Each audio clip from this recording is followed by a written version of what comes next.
good evening mga ka-viewers, followers and non-followers.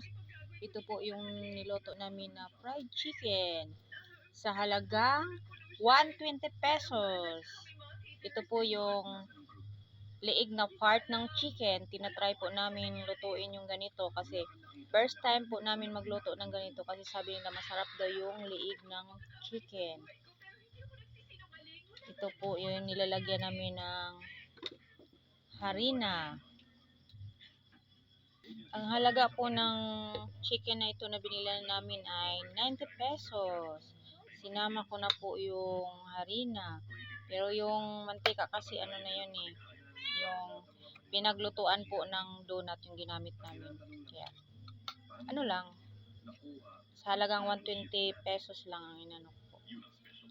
Marami-rami na po.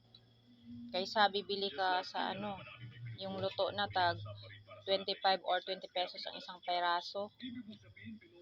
Ngayon nakakatipid kami ng ilang piraso ang ano.